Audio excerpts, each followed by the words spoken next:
David Shapira, bonjour, Boker Tov. Bonjour Boker Tov, Shavua Tov. Alors, je ne sais pas s'il fait encore sombre là où vous êtes, mais en tout cas, on a du mal à vous voir, mais enfin, j'espère qu'on vous entendra bien. Voilà, ça peut aller plus ou moins. On va essayer de dialoguer ensemble. Tout d'abord, bien entendu, la situation en Israël est particulièrement préoccupante. On va parler avec vous de ces menaces de reconfinement qui devraient donc se concrétiser d'ici la fin de la semaine, pour la fin de l'année, pour le début de l'année même hébraïque, on va dire, dès vendredi. Finalement, on a le sentiment d'un grand ratage ces derniers mois du côté du gouvernement, mais pas seulement du côté du gouvernement, parce qu'on a aussi le sentiment que la population n'a pas été à la hauteur, n'a pas été disciplinée, que finalement les responsabilités sont partagées. C'est votre avis ? Alors écoutez, évidemment, il faut parler de ce qui se passe sur deux plans.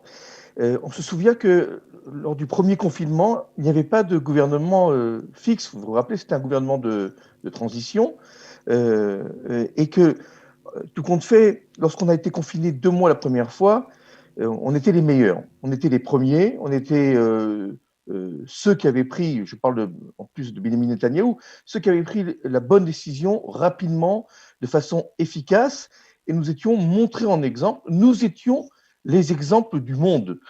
Aujourd'hui, le taux de contamination est tellement fort et tellement élevé que nous sommes les premiers au monde en ce qui concerne, encore une fois, le taux de contamination. Nous sommes les derniers de la liste des pays du monde. Et c'est véritablement une catastrophe. Et vous l'avez rappelé, c'est un véritable échec.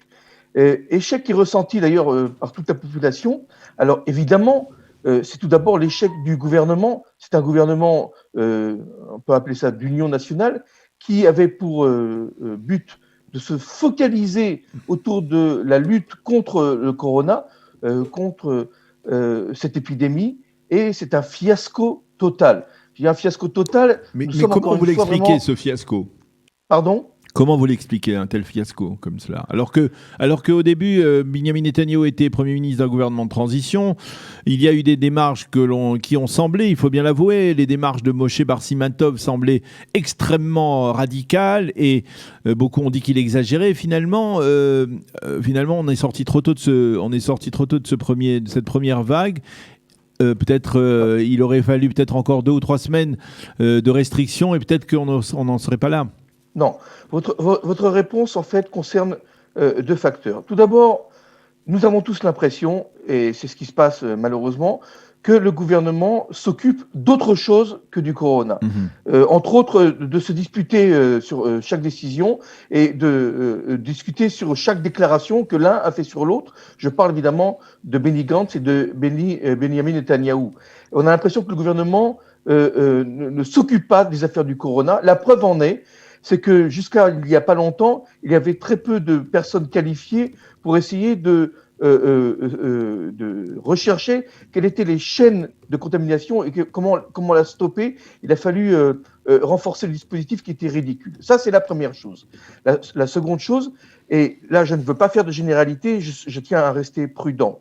Comme tout le monde le sait, il y a 2 secteurs de la population qui, d'un point de vue social, sont particulièrement touchés par le corona. Ce sont les ultra-orthodoxes et les arabes israéliens, qui sont, du fait de familles nombreuses aussi, et de la façon dont ils vivent, c'est-à-dire de nombreuses personnes dans un seul appartement, sont directement touchés. Mais nous avons pu constater mais aussi... ils ne sont pas seuls, C'est-à-dire, c'est vrai on a beaucoup parlé des orthodoxes et des arabes israéliens, mais finalement, lorsqu'on fait le total, ils représentent 55% des taux de contamination, mais il y a encore 45 autres % qui viennent de la population généraliste, si l'on peut dire. Évidemment, je pense que parmi la population, il faut cibler encore une fois... On aurait l'impression de disculper les autres en accusant certains secteurs. Et encore une fois, parmi les ultra-orthodoxes israéliens, et arabes israéliens, pardon, et parmi tout ce public, la majorité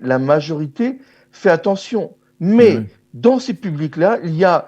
Tout d'abord, je pense que chez les arabes israéliens, pour avoir discuté avec pas mal d'arabes autour de moi, les Arabes ont été très scrupuleux le premier confinement, et puis il y a eu un relâchement général après, et c'est un peu ce que Netanyahou nous avait dit au départ. vous vous rappelez, Ta'assu Chaim, faites la vie, Oui. continuez à vivre. Encore une fois, quand on entend l'armée et la police qui admirent et qui félicitent le comportement de la population de Bnei Brak, on entend dans ces affirmations le fait que 90 ou 95% de la population fait attention aux mesures restrictives, à la façon de se comporter. Mais Daniel, vous le savez, un virus, il suffit que 5 à 10% d'une population pas se relâche, mais ne prennent pas en compte, et beaucoup de personnes ne prennent pas en compte le virus du corona. J'étais à Meacharim il y a 3 jours. Voilà, je vous raconte l'histoire telle que je l'ai vécue, je ne peux pas l'inventer. J'étais à Meacharim, chercher un livre spécifique, et j'ai fait 4 ou 5 librairies dans Meacharim. Je peux vous témoigner que beaucoup de gens n'avaient pas le masque, et à l'intérieur du magasin, et je parle même des vendeurs et des propriétaires des magasins Oui, qui n'avaient pas de mais masque. David, je peux vous dire que j'étais il y a quelques semaines, ou 2 ou 3 semaines, à la rue Balfour le samedi soir. Eh bien, il y avait des milliers de personnes qui étaient collées les uns aux autres, certains Évidemment. sans masque, sans respect, pardon, Oui, des différences, des distanciations sociales. Oui, Là Daniel, aussi, on peut trouver. j'habite aussi, j'habite à Yafo, dans un endroit où il y a énormément de cafés, et le À Tel soir, Aviv, je vous vous regarde. promenez sur Rothschild, il y a des milliers de personnes qui sont sans masque. Vous avez raison, et ce sont principalement des jeunes, Daniel, des jeunes, et pas des personnes d'un certain âge qui ont peur d'être contaminées. Non, mais ça veut Et dire quoi? Les jeunes, ça veut dire que ça veut dire que les jeunes se relâchent complètement, Bah et oui. qu'ils en ont assez, et qu'ils en ont marre de vivre une vie qui ne correspond pas à leur état d'esprit, et c'est dramatique aussi. Et vous ne pensez pas que c'est peut-être le fait que finalement les décisionnaires ne sont pas ceux qui ont respecté ces mesures eux-mêmes en premier, on a vu des ministres participer à des soirées avec infraction à ces règles, qu'il y a une forme de deux poids et deux mesures, qu'on sévit par-ci mais on laisse faire par-là. C'est-à-dire finalement on s'est comporté comme les Israéliens se comportent lorsqu'ils ne sont pas menacés lorsqu'ils ne sont pas en temps de crise, c'est-à-dire on fait ce qu'on veut. Oui, c'est tout à fait caractéristique du caractère méditerranéen. Au départ, on nous a fait très peur, on a eu très peur, c'est une guerre, on ne savait pas très bien. Et puis maintenant, on se dit, bon, après tout, les jeunes passent ça à la maison, les moins jeunes, ils vont s'en sortir. Bon, un genre de fatalisme, parce qu'on est très fataliste dans la société israélienne, que ce soit du côté juif et arabe. Ce qui doit arriver, doit arriver. Certains vous diront, l'Éternel Dieu, saint béni soit-il, l'a décidé d'avance. D'autres vous diront que c'est Allah qui a décidé. Et tout compte fait, les personnes âgées, elles sont déjà malades. De toute façon, il ne leur reste pas beaucoup d'années à vivre. Et tant pis si elles attrapent le corona. C'est une sélection naturelle, divine, etc. etc. C'est un discours qui est très grave.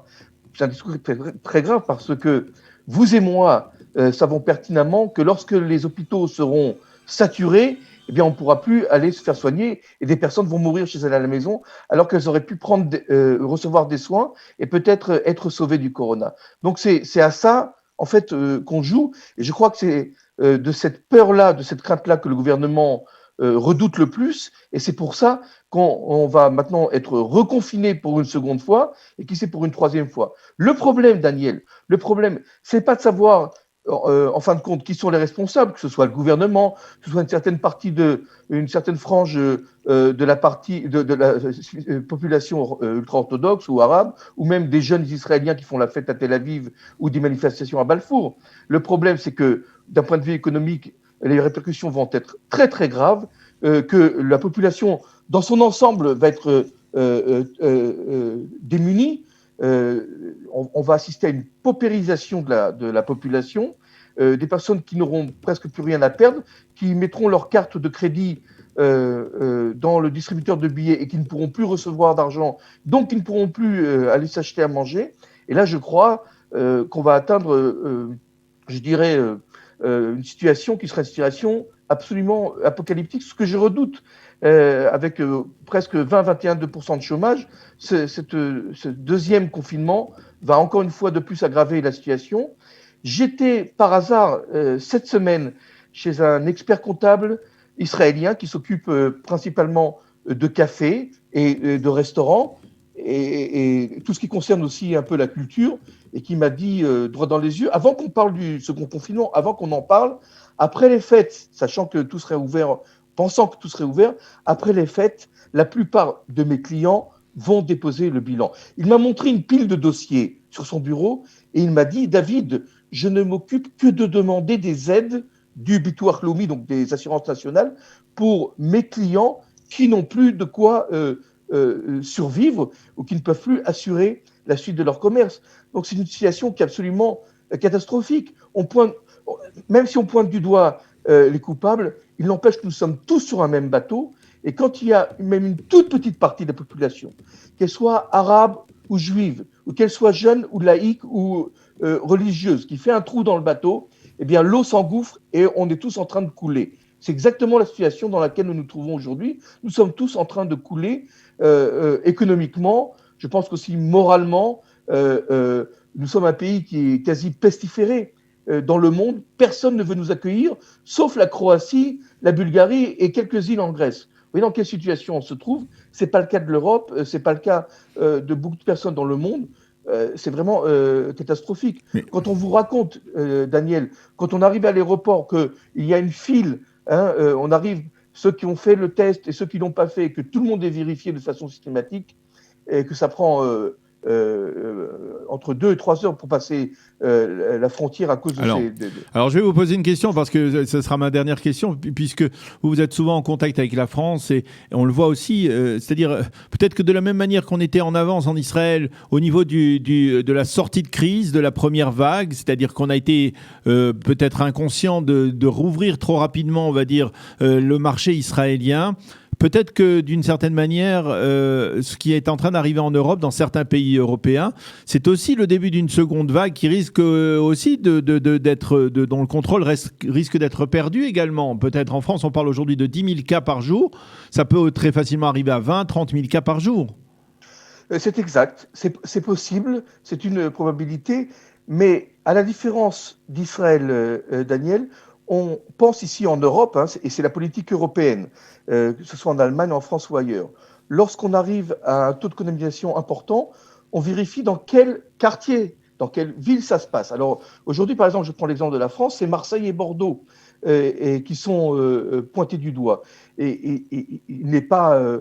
je veux dire, on peut imaginer aussi que Marseille et Bordeaux, et peut-être dans quelques régions de l'Île-de-France, dans quelques quartiers, il y ait un confinement. C'est ce qui se passe c'était ce qui se passait qui était prévu avec le professeur Gamzou et ses fameux codes couleurs. Oui, mais vous voyez qu'Israël se tire une balle dans le pied parce que toute la question médicale est aussi une question politique et que les partis ultra-orthodoxes ont dit au Premier ministre Netanyahou, c'est ou tout le monde en confinement ou personne.